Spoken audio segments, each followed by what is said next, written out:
Hi, this is Carol Larson again. Tonight I'm going to talk about bias and directional sewing. There will be several different tutorials regarding bias, but this was number one. And the bias that most of you are familiar with in garment construction would be pants or the sleeves coming into the armholes, but there's actual subtle bias throughout garments. The concept is that you sew into the bias, not out of the bias. And when you do that, then your pieces will line up much better. So for instance, with the pants, maybe you've heard of people that sew from the top down. What happens is they're sewing in the bias, and then they're sewing out of it. What happens is the bias in the front and the bias in the back of the two pattern pieces are not the same. And so they will tend to shift, and when you get to the bottom, lots of times there can be an inch difference from the back to the front, just because the two pieces have pretty much slid among each other fiber-wise and the yarn.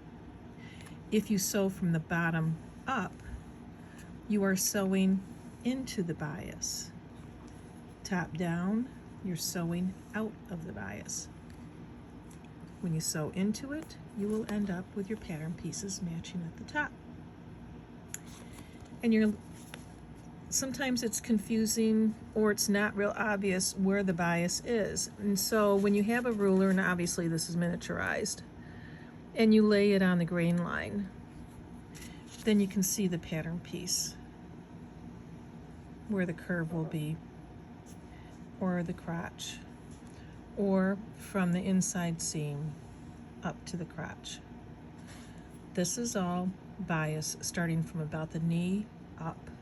And you're like, well, why am I talking about pants? Because it's something that almost everybody has tried to make or has made. And it has a lot of curved pieces on it, just like hats do. So now I'm going to switch to a hat piece. This is going to be a little trickier. And just bear with me here a minute. This is a piece of a crown that would be actually 6 pieces. This particular pattern uses a 1/4 inch seam allowance. So I would sew from the bottom to the top because I'm sewing into the bias. And on top of that, you do not want to sew all the way 1/4 inch all the way to the edge here.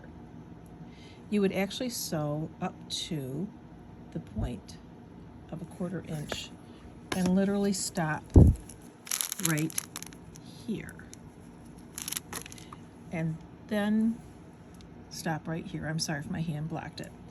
And then the next one would be sewing from the bottom up to that point again. And you would continue on as you go around. Now the reason for that is if you try to sew from the bias down to the bottom, you're going to get shifting. The seam will start pulling. Lots of times it'll start looking like it's warped like this when you're pressing it. And it just doesn't have the shape that it is intended to have. So when you sew into the bias, you will end up with a lot nicer look to it. That's it for this one.